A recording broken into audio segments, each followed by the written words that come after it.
हम लोग आज से ज्योग्राफी स्टार्ट करने जा रहे हैं। ज्योग्राफी में इस साल आपको इंडिया और ब्राज़ील, ये दो कंट्री है, उनकी कंपैरेटिव स्टडी करना है कि इंडिया में क्या है, ब्राज़ील में क्या है। जैसे आप लोकेशन और एक्सटेंट से शुरू करूँगे कि वर्ल्ड में इंडिया का लोकेशन कहाँ है, ब्राज़ील का लोकेशन कहाँ है। फिजियोग्राफी एंड ड्रेनेज आप सेकेंड, इसका थर्ड चैप्टर है, जिसमें आप देखोगे कि इंडिया में कहाँ माउंटेन है, कितने रिवर्स हैं, ब्राज़ील में कहाँ माउंटेन है, वहाँ पे कौन सी रिवर्स है। इसके अलावा है क्लाइमेट इंडिया का कैसा है, ब्राज़ील का कैसा है, नेचुरल वेजिटेशन, वाइल्ड लाइफ, तो जंगल कहाँ पर है इंडिया में, और वाइल्ड लाइफ कैसे कैसे, सेम भी ब्राज़ील का क्या है। और पॉपुलेशन के बारे में आप पढ़ोगे, ह्यूमन सेटलमेंट, इंडिया के किस पार्ट में ज़्यादा लोग रहते हैं, ब्राज़ील के किस पार्ट में ज़्यादा लोग रहते हैं, और economy, occupation, and last chapter है उसका टूरिज़्म, ट्रांसपोर्ट और कम्युनिकेशन। तो बेसिकली इंडिया ब्राज़ील का जो स्टडी करोगे उसके पहले हम लोग शुरू करना चाहते हैं ज्योग्राफी का बेसिक्स, जो सारे स्टूडेंट्स को पता होना चाहिए, क्योंकि बहुत सारी चीज़ें इस चैप्टर में जब आएंगी कि इक्वेटर के नॉर्थ में, इक्वेटर के साउथ में, तो आपको पहले अगर इक्वेटर ही नहीं पता होगा, है ना, आपको ट्रॉपिक ऑफ कैंसर, हाँ, ये सब चीज़ें जब पता हो जाएंगी तब आप जब स्टडी करोगे तो बहुत इजी हो जाएगा ज्योग्राफी। तो आज हम लोग उसका बेसिक्स ले रहे हैं।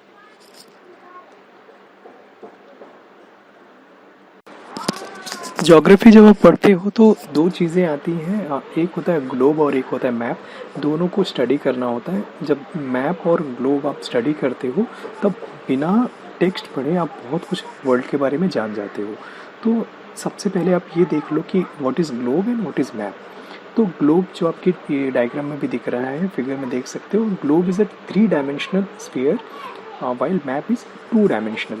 तो 3D होता है, ग्लोब 3 डायमेंशनल है, तीनों साइड से दिखने वाला, हर डायमेंशन से देख सकते हो आप। और जो मैप होता है एकदम प्लेन है, ये सिर्फ 2 डायमेंशनल है। The globe represents the whole earth, where is map represents the whole earth और जस्ट पार्ट ऑफ इट।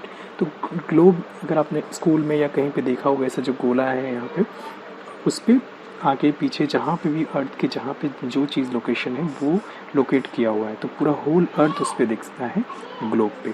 और मैप कैसे करते हैं कि मैप पे पूरा अर्थ का मैप भी दिखा सकते हैं, या जैसे कि यहाँ पे जो 2 मैप मैंने लगाया हुआ है, ऊपर वाला मैप जो है वो होल अर्थ का मैप है, और सेकेंड वाला मैप जो मैंने सिर्फ ऑस्ट्रेलिया का लिया है कि सिर्फ एक कोई छोटा सा पार्ट भी देख सकते हो। इवन आप अपने डोंबिवली का मैप भी देख सकते हो, या अपने बिल्डिंग का भी मैप होता है, अपने घर का भी मैप होता है कि कौन सी जगह कहाँ कहाँ पर है। Globe can be use to get broad level picture of whole world, while map provides more specific information about different places. तो एक ब्रॉड इन्फॉर्मेशन मैप ग्लोब देता है कि कौन सी जगह कहाँ पर है और उसका लोकेशन कहाँ पर हो सकता है। और मैप में स्पेसिफिक लोकेशन होता है, एकदम छोटे छोटे डिटेल्स भी होते हैं, डिपेंडिंग अपॉन मैप कितना बड़ा है। मतलब आप अगर लोकल एरिया का मैप लोगे उसमें एक एक चीज़ रहेगा, कहाँ पर मंदिर है, कहाँ पर रोड है, ये सब भी आता है। और अगर आप बहुत बड़ा मैप लोगे तो उसमें हर कंट्री का बॉर्डर वगैरह सब दिखाता है। तो बेसिकली ग्लोब पूरा आइडिया देने के लिए, पूरा वर्ल्ड का आइडिया देने के लिए, और मैप स्पेसिफिक इन्फॉर्मेशन देने के लिए यूज़ होता है। जैसा कि मैंने कहा कि मैप रीडिंग या ग्लोब रीडिंग एक ऐसी चीज़ है कि अगर वो आपको आ गई तो आप बिना टेक्स्ट बुक पढ़े पूरा ज्योग्राफी समझ सकते हो कि कौन सा लोकेशन कहाँ पर है, कौन सी जगह कहाँ पे। और मैप में अलग अलग इंडिकेटर्स होते हैं, उसके हिसाब से आप देख सकते हैं कोई, हाँ, कौन सा एरिया जो है वो रिवर है, वहाँ पे कहाँ पे माउंटेन है, कहाँ पे ऑल्टीट्यूड हाई है, या कहाँ पे लो लेइंग एरियाज़ हैं। वो सब मैप रीडिंग के दूसरे फैक्टर्स हैं। लेकिन मैप रीडिंग में जो बेसिक चीज़ बच्चों को नहीं आती है वो आपको आनी चाहिए, वो है directions on map and globe. Direction कैसे पता करें आप? तो मैप रीडिंग या ग्लोब रीडिंग का जो सबसे बेसिक फॉर्मूला है कि डायरेक्शन, देखो 4 डायरेक्शन बेसिक होते हैं अपने, east, west, north, south. Map जब आपके सामने पड़ा है तो मैप में जो ऊपर साइड में, तो ऊपर साइड का डायरेक्शन जो होता है दैट इज़ नॉर्थ, और एकदम नीचे का डायरेक्शन जो होता है वो साउथ, और राइट साइड में जो होता है वो ईस्ट, और लेफ्ट साइड में होता है वेस्ट।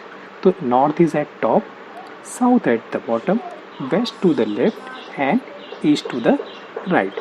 तो ये आप याद रखना कि डायरेक्शन मैप में कहाँ से कहाँ जाते हैं। तो अगर जब ब्राज़ील या इंडिया पढ़ोगे तो अब नहीं पढ़ेंगे कि ब्राज़ील के नॉर्थ में कहाँ है, नॉर्थ में क्या है।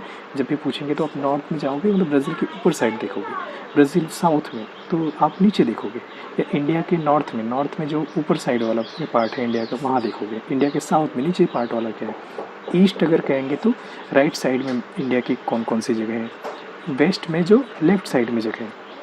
तो ये मैप के डायरेक्शन आप याद रखना। आप जब मैप स्टडी करते हो आप उस पर देखते हो कि उस पर वर्टिकल और हॉरिजॉन्टल लाइंस हैं बहुत सारी, तो ये सोचते ये क्यों है। तो बेसिकली हमारे अर्थ पे कोई ऐसी लाइंस ड्रॉ नहीं करी हुई है, ये इमेजिनरी लाइंस है। वो इमेजिनरी लाइंस क्या है, to help to locate any place on the earth. Earth पे कोई जगह है उसको परफेक्टली लोकेट करने के लिए ये लाइंस होती हैं। तो इन लाइंस को बोलते हैं लैटिट्यूड और लॉन्जिट्यूड। तो ये दो टाइप की लाइन है, लैटिट्यूड और लॉन्जिट्यूड। तो आगे हम पढ़ेंगे कि ये लैटिट्यूड और लॉन्जिट्यूड क्या है। तो व्हाट इज लैटिट्यूड। तो लैटिट्यूड क्या है, latitude is a geographical coordinate that specifies north south position on earth surface. Earth पे नॉर्थ और साउथ बताने के लिए, नॉर्थ और साउथ में किसी पोजीशन बताने के लिए जो लाइंस होती हैं उनको बोलते हैं लैटिट्यूड। लैटिट्यूड जो होता है बेसिकली ये इक्वेटर पे ज़ीरो होता है। इक्वेटर के ऊपर जो इक्वेटर क्या होता है, जो हमारे अर्थ को इक्वल में डिवाइड करता है। हाँ, एक अर्थ के एकदम सेंटर से बीच में से एक लाइन ड्रॉ करते हैं, इमेजिनरी लाइन पास हो रही है, उसको बोलते हैं इक्वेटर। तो मतलब वो अर्थ को दो इक्वल हाफ्स में डिवाइड करता है, इक्वल पार्ट्स में डिवाइड करता है। तो इक्वेटर के ऊपर साइड में जो है उसको बोलते हैं नॉर्थ और नीचे है वो साउथ अर्थ के। तो यही इसको जो इक्वेटर से जो लाइंस गई हैं, जो आप अगर आप सिंपल लैंग्वेज में देखो तो जो आपके हॉरिजॉन्टल्स लाइन है, हॉरिजॉन्टल लाइंस है बेसिकली। हॉरिजॉन्टल तो प्रॉपर्ली नहीं बोल सकते क्योंकि ये सर्कल फॉर्म करती है लाइंस पे, अगर हॉरिजॉन्टली भी जा रही है तो पूरा आके वहाँ पे मिल रही है। अर्थ अपना प्लेन पेपर तो है नहीं कि आप मतलब एक 2D पेपर तो है नहीं कि एक आप हॉरिजॉन्टल या वर्टिकल बना सको। तो भी आप एक समझने के लिए इसको कि जो हॉरिजॉन्टल लाइंस हैं वो है लैटिट्यूड। तो लैटिट्यूड में इक्वेटर पे उसका एंगल होता है 0 और इक्वेटर के ऊपर से 1 2 3 4 ऐसे ऐसे जाते रहता है। ये 90 डिग्री नॉर्थ तक जाता है और 90 डिग्री साउथ तक जाता है। तो इक्वेटर के ऊपर से 1 2 3 4 ऐसे ऐसे ऐसे होते थे नॉर्थ पोल तक, नॉर्थ तक जाएगा, और उस इक्वेटर के नीचे से 1 2 3 ऐसे होते 90 डिग्री तक साउथ तक जाता है। तो ये हो गया आपके latitude. Next what is longitude. तो लॉन्गिट्यूड बेसिकली आप जैसे आपने देखा था लैटिट्यूड क्या था कि जो हॉरिजॉन्टल लाइंस थी ये देखो वर्टिकली खींचा गया, ड्रॉ किया हुआ है। तो वर्टिकल लाइंस जो या इमेजिनरी लाइंस ड्रॉ करते हैं उसको बोलते हैं लॉन्जिट्यूड। तो longitude geographical coordinates which specifies east and west position on earth surface. तो ये आप वर्टिकली ड्रॉ किया हुआ है, इसलिए ये ईस्ट और वेस्ट अर्थ को दो पार्ट में डिवाइड करता है। जो जैसे उसमें था कि जो इक्वेटर था उसका मिडल था। हाँ, लैटिट्यूड का मिडल क्या था, एकदम ओरिजिन कहाँ से हुआ था, एकदम सेंटर था इक्वेटर, इक्वेटर के ऊपर नॉर्थ नीचे साउथ था। तो वैसे ही लॉन्जिट्यूड में एक होता है प्राइम मेरिडियन। प्राइम मेरिडियन जो है वो इंग्लैंड के ग्रीनविच सिटी है, वहाँ से ऊपर से नीचे तक ऐसे गया हुआ है। तो प्राइम मेरिडियन के जो लेफ़्ट साइड में है, प्राइम मेरिडियन के लेफ़्ट में बोलते हैं उसको वेस्ट, प्राइम मेरिडियन की जो राइट साइड में है उसको बोलते हैं अर्थ का ईस्टर्न साइड। यहाँ पे सेकंड वाले में आप देखो यहाँ प्राइम मेरिडियन है, प्राइम मेरिडियन के लेफ़्ट में वेस्टर्न लिखा है, वेस्टर्न हेमिस्फीयर, और राइट में ईस्टर्न हेमिस्फीयर लिखा है। तो इस तरह अर्थ को दो पार्ट में ये डिवाइड किया। लॉन्जिट्यूड ने क्या किया, ईस्ट और वेस्ट का लोकेशन बताने के लिए, और लैटिट्यूड क्या करता था, वो साउथ और नॉर्थ और साउथ बताता था। आपने देखा कि अर्थ पे इमेजिनरी लाइंस ड्रॉ करी हुई है, एक जो जाती है पैरेलल है, हाँ, जो यानी उसको आप बोल सकते हो कि हॉरिजॉन्टल लाइंस है, वो है लैटिट्यूड, और जो वर्टिकल लाइंस है वो है आपके लॉन्जिट्यूड। तो लैटिट्यूड और लॉन्जिट्यूड दोनों पता चल गया आपको, तो उसका यूज़ क्या है। तो उसका इसके पहले की पहले स्लाइड में मैंने बताया था कि एग्जैक्ट लोकेशन बताने के लिए आप यहाँ पे जो सेकेंड डायग्राम है, राइट साइड वाला डायग्राम, उसमें देखो उसमें लैटिट्यूड भी ड्रॉ किया हुआ है और लॉन्जिट्यूड भी ड्रॉ किया हुआ है। तो आप देखोगे कि जैसे पॉइंट लोकेटेड एट वहाँ पे 40 डिग्री नॉर्थ 30 डिग्री वेस्ट लिखा है, तो वो पॉइंट है जैसे जहाँ पे दोनों क्रॉस हो रहे हैं, दोनों लाइंस मिल रही हैं, तो एग्जैक्ट लोकेशन किसी भी जगह हो जाए, मतलब कोई वहाँ पर है तो वैसे हम जहाँ पर बैठे हैं वहाँ पे भी अपना, अगर हम जहाँ पर आप बैठे हो अपने घर में या मैं जहाँ पर बैठा हूँ, तो हमारा एग्जैक्ट लोकेशन अर्थ पे बताने के लिए क्या करेंगे कि हम किस लैटिट्यूड पे बैठे हैं उसको ड्रॉ करेंगे ऐसे, और हमारा लॉन्जिट्यूड क्या है वो ड्रॉ करेंगे। तो जैसे आप इसमें करते हो ज्योमेट्री में बनाते टाइम, मैप में बनाते टाइम करते हो ना, कि जब दो पॉइंट इंटरसेक्ट कर रहे हैं एक जगह पे तो वो आपका पोजीशन है। तो वैसे ही जहाँ पे लैटिट्यूड और लॉन्जिट्यूड के दोनों लाइंस इंटरसेक्ट करेंगे, जहाँ से दोनों मिलेंगे, उस जगह पे हमारा एग्जैक्ट लोकेशन होगा। तो बेसिकली लैटिट्यूड और लॉन्जिट्यूड किसी भी पर्सन का या किसी भी जगह का एग्जैक्ट लोकेशन अर्थ पे डिटरमाइन करने के लिए यूज़ करते हैं। Next is what is prime meridian. अभी आपने जब इसके पहले ये पढ़ा था, लॉन्जिट्यूड पढ़ा था, लॉन्जिट्यूड में हमने देखा था कि जो वर्टिकल लाइंस होती है अर्थ को ईस्ट और वेस्ट में डिवाइड कर देती हैं, तो उसमें एक वर्ड था ग्रीनविच जगह थी जहाँ पे तो वही से रिलेटेड है। The prime meridian is an imaginary line which passes through Greenwich England. England में एक जगह है ग्रीनविच, वहाँ से पास होती है ऊपर से नीचे, मतलब ये वर्टिकली अर्थ को दो पार्ट में डिवाइड करती है। तो प्राइम मेरिडियन जो है वो उसको 0 डिग्री लॉन्जिट्यूड बोलते हैं, और यहाँ से इसके प्राइम मेरिडियन के लेफ़्ट साइड में जो है वो होता है आपका वेस्ट, और इसके राइट साइड में जो है वो होता है ईस्ट। तो prime meridian divides earth in 2 hemisphere, that is east and west. और प्राइम मेरिडियन का जो लॉन्जिट्यूड है वो 0 डिग्री कैलकुलेट किया जाता है। What is equator. इक्वेटर का भी आपने पढ़ा था। इक्वेटर किसने पढ़ा था आपने?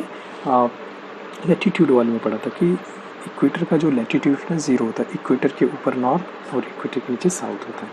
तो equator is an imaginary line around the middle of earth, earth के बीच में से। आप दोनों डायग्राम देखो, एक पॉलिटिकल मैप है तो उसमें देखो कि एकदम जो रेड लाइन दिख रही है वो इक्वेटर है, ठीक है, स्ट्रेट लाइन पास हो रही है। और अर्थ का जो ग्लोब है सेकंड में आप देखो राइट साइड वाले में, वैसे भी इक्वेटर जा रही है, वो चारों वजह से अर्थ को सर्कल करते एकदम बीच में से जा रही है। It is halfway between north pole and south pole at 0 degree latitude. तो ये नॉर्थ पोल और साउथ पोल का एकदम बीच का है, मतलब अर्थ के एकदम इक्वल एकदम बीच में से जा रही है, नॉर्थ पोल और साउथ पोल के साथ। Equator divides earth into northern hemisphere and southern hemisphere. The earth is widest at its equator. Equator पे अर्थ थोड़ी वाइडर है। आपको पता है कि अर्थ जो है कम, जैसे ये सर्कल है, तो अगर आप बॉल हाथ में पकड़ोगे और बॉल के एकदम बीच में से जाओगे, एकदम बीच में से आप जैसे सर्कल करोगे तो वहाँ पे वाइड होता है। तो अर्थ जो है इक्वेटर पे सबसे वाइड है। बेसिकली आपको ये याद रखना है कि इक्वेटर क्या होता है, ये एकदम अर्थ के मिडल से ड्रॉ की हुई है एक इमेजिनरी लाइन है, जिसके ऊपर है, इक्वेटर के ऊपर नॉर्दर्न हेमिस्फीयर आता है और उसके नीचे सदर्न हेमिस्फीयर आता है। इसके पहले की 2 स्लाइड्स में आपने एक पढ़ा कि मेरिडियन, प्राइम मेरिडियन, और सेकंड पढ़ा इक्वेटर। और आपने ये भी पढ़ा कि इक्वेटर अर्थ को 2 पार्ट में डिवाइड करती, नॉर्दर्न हेमिस्फीयर और सदर्न हेमिस्फीयर में, और जो प्राइम मेरिडियन है वो 2 पार्ट में डिवाइड करती है इक्वल पार्ट्स में। एक होता है वेस्टर्न हेमिस्फीयर और एक ईस्टर्न हेमिस्फीयर। तो ये जो डायग्राम है वो अर्थ के हेमिस्फीयर अगर हम देखें तो नॉर्थ हेमिस्फीयर क्या है, northern hemisphere basically half of earth that is north of the equator. Equator के नॉर्थ में जो है, जैसे यहाँ पे जो लेफ़्ट साइड का डायग्राम दिया हुआ है, लेफ़्ट साइड के डायग्राम में सबसे ऊपर वाला देखो नॉर्दर्न हेमिस्फीयर लिखा हुआ है। तो नॉर्दर्न हेमिस्फीयर में जो शेड किया हुआ है वो पार्ट, मतलब वो इक्वेटर के नॉर्थ में जितना भी पार्ट है वो अर्थ का, उसको बोलते हैं नॉर्दर्न हेमिस्फीयर। सेकेंड है southern hemisphere, half of earth that is south of equator. अब उसी के नॉर्दर्न हेमिस्फीयर के नीचे वाला डायग्राम देखो, नीचे वाला अर्थ का जो ग्लोब है वो देखो, उसमें जो शेडेड पार्ट है, जो शेड किया हुआ है वो है सदर्न हेमिस्फीयर, मतलब इक्वेटर के नीचे वाला पार्ट वो है सदर्न हेमिस्फीयर। फिर है eastern hemisphere, half of earth which is east of the prime meridian. Prime meridian के ईस्ट में जो है हाफ ऑफ अर्थ है उसको बोलते हैं ईस्टर्न हेमिस्फीयर। अभी यहाँ पे वेस्टर्न हेमिस्फीयर के नीचे जी देखो, वहाँ पे सदर्न हेमिस्फीयर के नीचे वाला जो है ईस्टर्न हेमिस्फीयर, जो शेड किया हुआ है डायग्राम में आप देखो ईस्टर्न हेमिस्फीयर लिखा है तो शेड किया हुआ था। अर्थ का वो पार्ट जो मेरिडियन के राइट साइड में, प्राइम मेरिडियन के राइट साइड में है, उसको बोलते हैं ईस्टर्न हेमिस्फीयर। और लास्ट है western hemisphere, half of earth which is west of prime meridian. Prime meridian जो ऊपर से नीचे ग्रीनविच लाइन पे आते हैं तो उसके लेफ्ट साइड में जो है, जो वेस्टर्न हेमिस्फीयर देखो सबसे ऊपर वाला जो ईस्टर्न हेमिस्फीयर के ऊपर वाला डायग्राम देखो, जो वेस्ट साइड का है वो शेड किया हुआ है तो वो है आपका वेस्टर्न हेमिस्फीयर। और यहाँ पे जो एक सेपरेट ग्लोब है राइट साइड में, उसमें आप प्राइम मेरिडियन देख रहे हो कि कहाँ पर है। प्राइम मेरिडियन जो वर्टिकली डिवाइड किया अर्थ को, और इक्वेटर यहाँ पे देख लो हॉरिजॉन्टली डिवाइड किया अर्थ को दो पार्ट में। तो मुझे लग रहा है क्लियर हो गया होगा। तो ये चीज़ आपको याद रखना, क्योंकि आपको इंडिया और ब्राज़ील का लोकेशन आपको दिखाना होगा कि किस हेमिस्फीयर में कहाँ है, तो उसके हिसाब से अब आप यहाँ पे देख लो, जो राइट साइड वाला डायग्राम है उसमें वर्ल्ड का मैप दिया हुआ है। तो इंडिया का जो लोकेशन है, इंडिया आप थोड़ा सा ऊपर जाओ, राइट साइड में ऊपर जाओ, वहाँ पे इंडिया का लोकेशन है। तो इंडिया जो है अगर ईस्ट वेस्ट में देखें तो कौन से हेमिस्फीयर में है, तो इंडिया ईस्टर्न हेमिस्फीयर में। और नॉर्थ ईस्ट में के हिसाब से देखें तो किस में, नॉर्दर्न हेमिस्फीयर में। तो इंडिया का लोकेशन है नॉर्थ और ईस्ट हेमिस्फीयर में। और ब्राज़ील आप देखोगे तो Brazil basically right left side में जाना है, यहाँ पे साउथ अमेरिका कॉन्टिनेंट देखो तो वहाँ पे ब्राज़ील है। ब्राज़ील है एक तो वेस्टर्न हेमिस्फीयर में है, सेकेंड वो इक्वेटर के नीचे ज़्यादा करके ब्राज़ील है। ब्राज़ील के ऊपर से इक्वेटर जाता है, तो ब्राज़ील नॉर्थ हेमिस्फीयर और साउथ हेमिस्फीयर दोनों में, लेकिन ज़्यादा करके ब्राज़ील जो है वो सदर्न हेमिस्फीयर में। तो बेसिकली आप अभी इतना याद रखो कि प्राइम लाइन कहाँ पर है, इक्वेटर कहाँ पे, वर्ल्ड का उसने नॉर्थ साउथ ईस्टर्न हेमिस्फीयर कैसे होता है। बाकी जो ब्राज़ील इंडिया का लोकेशन है, जब फर्स्ट चैप्टर पढ़ेंगे तो उसमें और हम लोग डिटेल में पढ़ लेंगे। Next is what is tropic of cancer. Tropic of cancer को पढ़ने से पहले हम लोग ये देख लेते हैं कि ट्रॉपिक क्या है। जो लेफ्ट का डायग्राम है अर्थ का, उसमें देखना कि ट्रॉपिक्स बना हुआ एक बैंड है, ट्रॉपिक ऑफ कैंसर लिखा है, इक्वेटर लिखा है, ट्रॉपिक ऑफ कैप्रिकॉर्न। तो ये जो बैंड है वहाँ के बीच में, उस बैंड पे सन ओवरहेड आता है, ठीक है। बाकी उसके ऊपर ट्रॉपिक ऑफ कैंसर या कैंसर के ऊपर या ट्रॉपिक ऑफ कैप्रिकॉर्न के नीचे, वहाँ पे सन कभी ओवरहेड नहीं आता है। तो ये तीन लाइन आपको पढ़नी। Tropic of cancer is the northernmost latitude on the earth where the sun can appear directly overhead.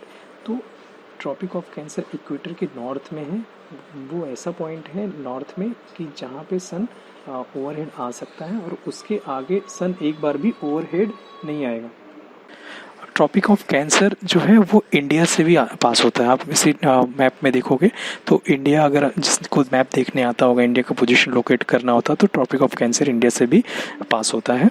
Tropic of Cancer का लोकेशन है इक्वेटर से 23.4 डिग्री नॉर्थ, इक्वेटर से नॉर्थ में है 23.4 डिग्री। नेक्स्ट है what is tropic of Capricorn. मैंने इसके लिए सेम इमेज यूज़ किया जो ट्रॉपिक ऑफ कैंसर के लिए लिया था। तो आप वही देखो कि ट्रॉपिकल रीजन का सबसे नीचे वाला पॉइंट है। तो tropic of Capricorn is the southern most latitude where the sun can appear directly overhead. तो इक्वेटर के नीचे आप देखो, इक्वेटर के नीचे जब जाओगे तो ट्रॉपिक ऑफ कैप्रिकॉर्न है। तो ये अर्थ का सदर्न मोस्ट लैटिट्यूड है जहाँ पे सन डायरेक्टली आता है। हाँ, तो ट्रॉपिक ऑफ कैप्रिकॉर्न का पोजीशन है 23.4 डिग्री साउथ ऑफ इक्वेटर। तो इक्वेटर के साउथ में 23.4 डिग्री के पे जो लाइन है, जो लाइन गई हुई है लैटिट्यूड लाइन, तो वो है Tropic of Capricorn. Tropic of जो ट्रॉपिक्स हैं जैसे कैंसर, इक्वेटर, कैप्रिकॉर्न, तीनों का जो बैंड मिलके बन रहा है ना, तो अर्थ सबसे ज़्यादा गर्मी अर्थ पे वहीं पे पड़ती है। उसके ऊपर, मतलब ट्रॉपिक ऑफ कैंसर के ऊपर या ट्रॉपिक ऑफ कैप्रिकॉर्न के नीचे, वहाँ पे सन कभी ओवरहेड आता है, डायरेक्टली ओवरहेड नहीं आता है। तो वो सब जो है वो कोल्डर रीजन्स है। तो वो रीजन जो है वो कोल्ड है, वहाँ पे ठंडी ज़्यादा रहती है, और जो ये बैंड है वहाँ पे गर्मी ज़्यादा रहती है। Two poles of earth. Earth का बहुत सारे लोगों को पता होगा कि हमारे अर्थ के दो पोल हैं, दो ऐसे एकदम ऊपर या नीचे दो पॉइंट हैं। एक होता है नॉर्थ पोल जो एकदम नॉर्दर्न पार्ट ऑफ अर्थ है, और साउथ पोल जो सदर्न पार्ट अर्थ के एकदम नीचे वाला। यहाँ पे जो ग्लोब बना है वहाँ पे आप देखो नॉर्थ पोल ऊपर, साउथ पोल नीचे। तो North Pole is the northernmost point on the earth lying diametrically opposite the South Pole. South के एकदम अपोजिट है हाँ North Pole. The North Pole is located in the middle of Arctic Ocean. Arctic Ocean है, आप जब ocean में पढ़ोगे 5 ओशन कौन कौन से हैं, तो आर्कटिक ओशन के एकदम बीच में है नॉर्थ पोल। साउथ पोल क्या है? South pole is the southern most point on the surface of earth and lie on the opposite side of earth from the northern pole. तो ये नॉर्दर्न पोल के एकदम डायमेट्रिकली अपोजिट साइड में है, और ये एकदम इसको southern most point of earth कह सकते हैं। सिचुएशन है इसका situated on the continent of Antarctica. Antarctica एक कॉन्टिनेंट है, उसके ऊपर है। जो नॉर्थ पोल है वो कहाँ पर है? आर्कटिक ओशन है उसके बीच में, और साउथ पोल है अंटार्कटिका जो कॉन्टिनेंट है वहाँ पे। ज्योग्राफी के बेसिक्स में जो एक चीज़ है कॉन्टिनेंट्स, बहुत सारे स्टूडेंट्स को ये नहीं पता होता कि कितने कॉन्टिनेंट्स हैं और कहाँ पर है, तो और कॉन्टिनेंट हैं क्या बेसिकली। तो continent is commonly defined as a large land mass separated from other land masses by ocean. तो लैंड का एक बड़ा सा पूरा मास, मतलब बड़ा सा टुकड़ा लैंड का एकदम एक साथ में, जो बड़ा बड़ा लैंड के टुकड़े हैं वो एक साथ में जो है, और वो सेपरेट होते हैं दूसरे लैंड के टुकड़े से ओशन के बाय ओशन, तो उनको बोलते हैं कॉन्टिनेंट्स। आप यहाँ पे डायग्राम देखो तो जो ब्लू है वो तो वाटर है, ओशन का नाम भी दिया है, और जो दूसरे कलर के हैं जैसे वाइट हो गया या फिर ग्रीन है, हाँ रेड है, वो सब अलग अलग कॉन्टिनेंट है। तो वो कॉन्टिनेंट है, और उसके बीच में अलग अलग कॉन्टिनेंट के बीच में क्या है? वाटर है। तो number of continents, there are 7 continents in the world. तो और उसका नाम जो है वो लार्जर टू स्मॉलर देखो तो सबसे लार्जेस्ट कॉन्टिनेंट है एशिया, और सेकंड है Africa, third north America, south America 4, Antarctica 5th, Europe 6th and Australia is the smallest continent. तो इस तरह 7 कॉन्टिनेंट है, उनका इस डायग्राम में आप लोकेशन देख लो। नॉर्थ अमेरिका के नीचे साउथ अमेरिका होता है, फिर अफ्रीका होता है, यूरोप, एशिया, ऑस्ट्रेलिया, और उसके नीचे साइड में देखो अंटार्कटिका। अंटार्कटिका आप देखोगे तो पूरा वाइट कलर से किया हुआ है। तो वाइट कलर बेसिकली वो क्या होता है कि यहाँ पे आइस है पूरा पूरा, इसलिए इसको वाइट कलर दिया है। वहाँ पे कोई लोग रहते नहीं हैं, साइंटिस्ट लोग रहते हैं, वहाँ पे कुछ सेंटर्स हैं जहाँ पे रिसर्च करते हैं, बाकी आम पब्लिक वहाँ पे कोई रहते नहीं है, इसलिए वो पूरा वाइट है, क्योंकि वो पूरा आइस है, वहाँ पे ग्लेशियर हैं बड़े बड़े। ओशन, ओशन क्या होता है और ओशन कितने हैं, बहुत सारे लोगों को भी नहीं पता है। तो oceans are the biggest water bodies found on earth and are saline in nature. तो सलाइन होते हैं, इसका पानी नमक के जैसा होता है, नमकीन होता है, और बिगेस्ट वाटर बॉडी, बहुत बड़े बड़े होते हैं ocean. Ocean cover over 71% of earth surface. Earth के सर्फेस का 71% कवर किया हुआ है ओशंस ने। नंबर ऑफ ओशंस है 5, और उसके नेम है वो भी नेम लार्जेस्ट टू स्मॉलेस्ट दिया है। तो सबसे बड़ा ओशन है पैसिफिक, पैसिफिक ओशन के बाद है अटलांटिक, अटलांटिक में 3rd पोजीशन पे इंडियन ओशन, 4th पे है सदर्न। सदर्न ओशन को अंटार्कटिक ओशन भी बोलते हैं, क्योंकि अंटार्कटिका जो कॉन्टिनेंट है उसके पास में है, और लास्ट में है आर्कटिक ओशन। आप जो डायग्राम दिया है, जो मैप दिया है, उसमें उनकी पोजीशन देखो तो लेफ्ट साइड में देखो पैसिफिक ओशन बहुत बड़ा एरिया कैप्चर किया है, और एकदम फार राइट भी जाओ, एकदम राइट में जाओगे तो वो भी जो ओशन है वो भी पैसिफिक ओशन है। और अटलांटिक ओशन जो है वो साउथ अमेरिका, नॉर्थ अमेरिका और यूरोप और अफ्रीका के बीच का पार्ट है, वो अटलांटिक ओशन है। सदर्न ओशन जो है वो नीचे साइड देखो, सदर्न ओशन या अंटार्कटिका ओशन है, या और आर्कटिक ओशन जो है ऊपर है, यूरोप के ऊपर देखो वो है, और इंडियन ओशन इंडिया के नीचे से लेकर सदर्न ओशन के वहाँ तक जो ओशन है उसको बोलते हैं इंडियन ओशन। अभी आपने ओशन के बारे में पढ़ा कि वर्ल्ड में 5 ओशन है। इसके बाद आप बहुत सारे सी का नाम सुनते हो, बे का नाम सुनते हो, रिवर्स का। तो ये सी, बे और रिवर्स क्या क्या है? What is sea? Seas are usually smaller and less deep than oceans.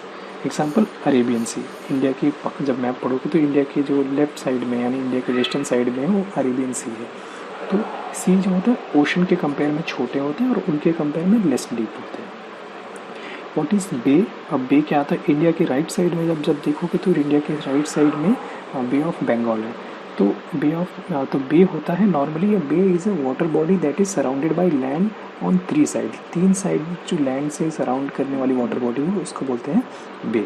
तो बे ऑफ बंगाल भी है, वो 3 साइड से इंडिया बांग्लादेश ये लोग ने सराउंड किया हुआ है। थर्ड है रिवर्स। रिवर का आप सबको पता है कि rivers are natural flowing stream of fresh water descending from mountains. They mostly flow towards a lake, sea, ocean और अनदर रिवर। तो बेसिकली माउंटेन से ओरिजिनेट होती है, वहाँ से पानी लेके आती है।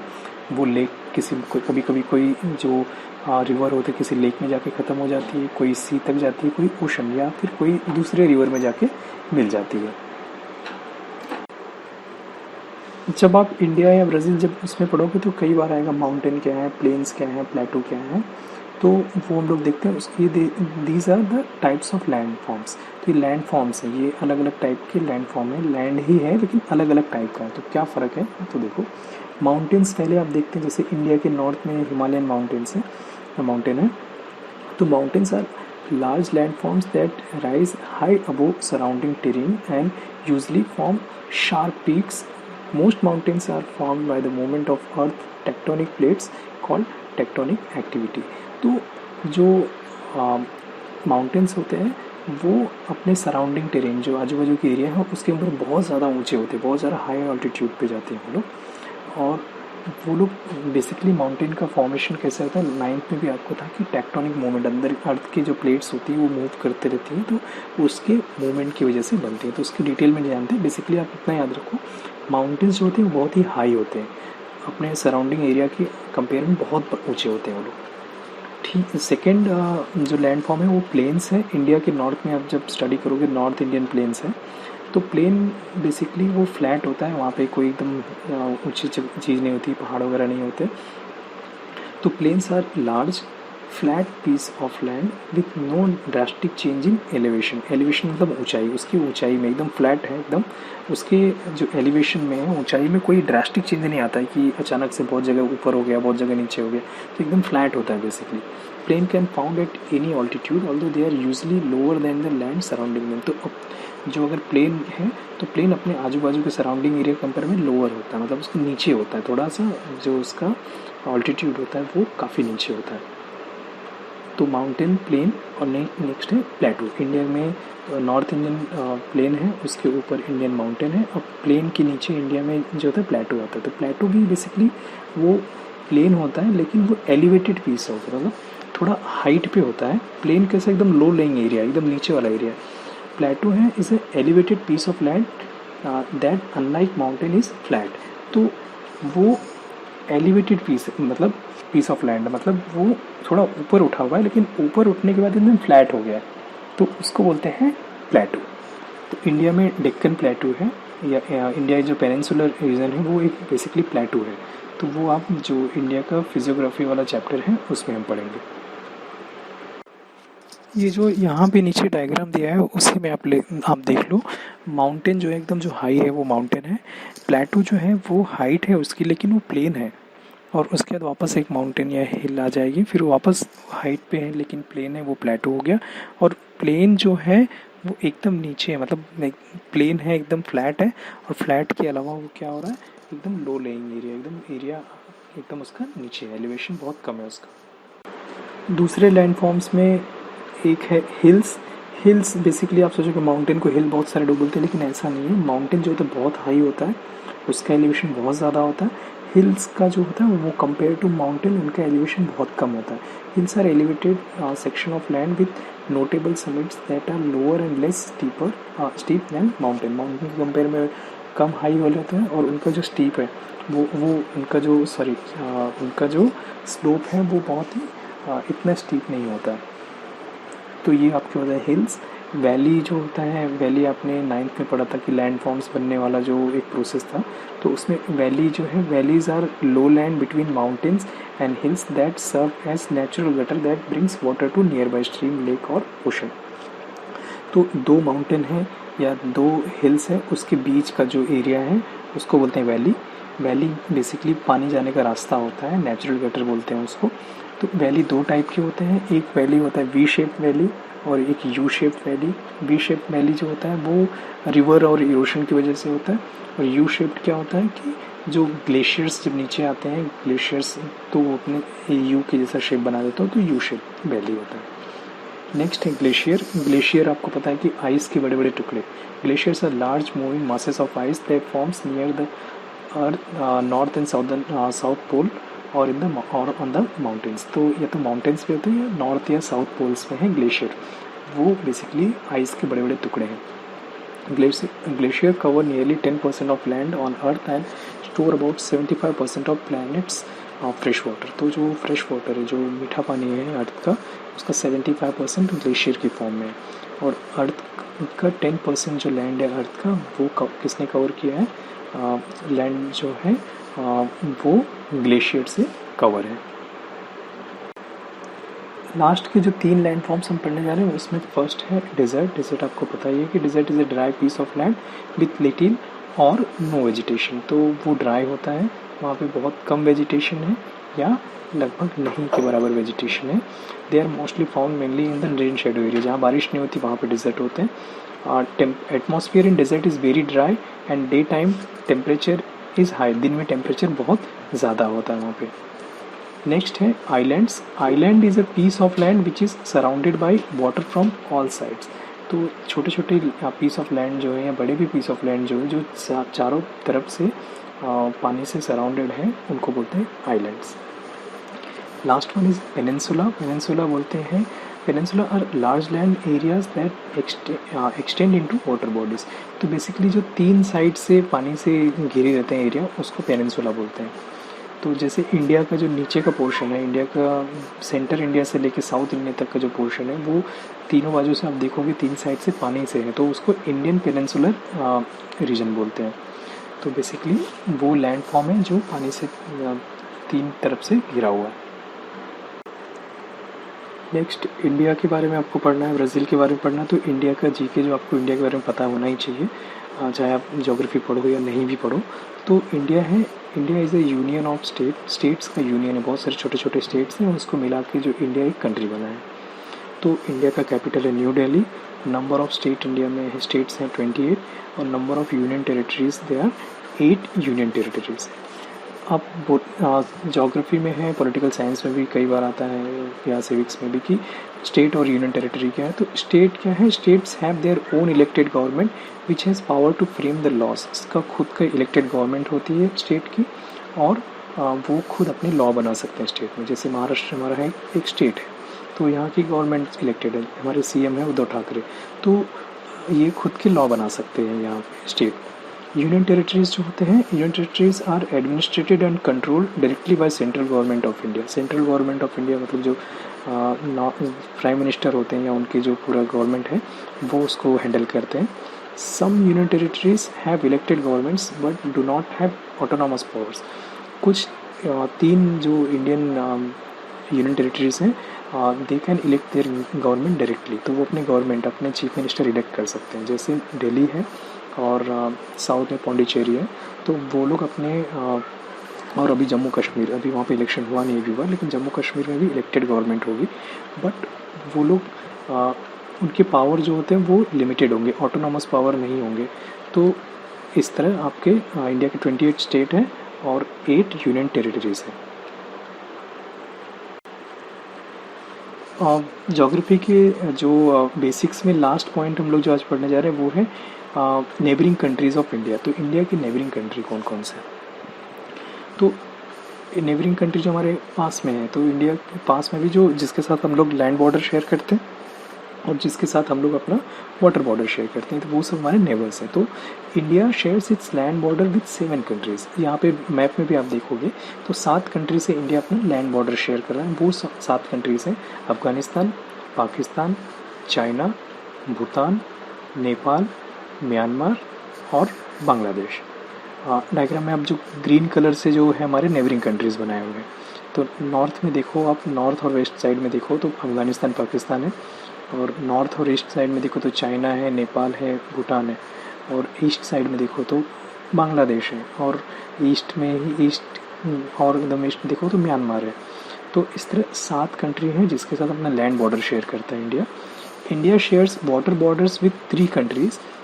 3 कंट्री के साथ हम वाटर बॉर्डर शेयर करते हैं। फर्स्ट है उसमें श्रीलंका। श्रीलंका इंडिया के एकदम जस्ट नीचे देखो ग्रीन कलर का है। और उसके बाद इंडोनेशिया और मालदीव्स। तो इंडोनेशिया राइट साइड में नीचे देखो एकदम तो इंडोनेशिया है, और मालदीव्स जो है लेफ़्ट साइड में नीचे देखो मालदीव्स लिखा है, वो छोटे छोटे आइलैंड्स हैं मालदीव्स में। तो इस तरह इंडिया के टोटल 10 नेबरिंग कंट्रीज़ हैं। 7 जो है उनके साथ हम लैंड बॉर्डर शेयर करते हैं, और 3 के साथ हम लोग वाटर बॉर्डर शेयर करते हैं। तो ज्योग्राफी का जो अगला लेक्चर होगा उसमें हम फर्स्ट चैप्टर पूरा कर देंगे, लेकिन आपको ये जो फर्स्ट लेक्चर है वो आपको करना ही पड़ेगा बेसिक्स का, क्योंकि अगर जब तक ये नहीं पता होगा बेसिक क्या चीज़ क्या है, या कौन सी लाइन कहाँ से जा रही है, वर्ल्ड कैसे डिवाइडेड है, कॉन्टिनेंट्स क्या हैं, और ओशन कहाँ पर है, तो तब तक आपको कुछ आइडिया नहीं मिल पाएगा। ज्योग्राफी पढ़ के भी याद भी नहीं कर पाओगे आप। और दूसरी चीज़ सबसे इम्पोर्टेंट है, आप डायरेक्शन देख लो, नॉर्थ कहाँ पर है, साउथ कहाँ है, ईस्ट वेस्ट कहाँ है, तो वो सब आपको क्लियर हो जाना चाहिए। तो ये वीडियो चाहिए तो 2-3 बार आप देख लो, एकदम बेसिक है, ये कभी भी देख सकते हो। इसको देखने के बाद आप मैप रीड करके पढ़ सकते हो ज्योग्राफी पूरा। तो नेक्स्ट में हम लोग पढ़ेंगे सेकेंड चैप्टर। फर्स्ट चैप्टर जो है आपका ज्योग्राफी का, वो फील्ड विजिट का है, वो हम लोग नहीं करने वाले। वो एक बार रीड करना है आपको, या फिर जब हमारी क्लास शुरू होगी तो हम रीड करके पढ़ेंगे उसको साथ में क्लास में बैठ के। जो इसके बाद का लेक्चर होगा वो सेकंड चैप्टर से स्टार्ट करेंगे, लोकेशन एंड एक्सटेंट। तो इंडिया का लोकेशन वर्ल्ड में कहाँ है, ब्राज़ील का कहाँ पर है, इंडिया कितना बड़ा है, ब्राज़ील कितना बड़ा है, इंडिया की किस टाइप की गवर्नमेंट है, ब्राज़ील में किस टाइप की गवर्नमेंट है, ये हम लोग पढ़ेंगे नेक्स्ट लेक्चर में।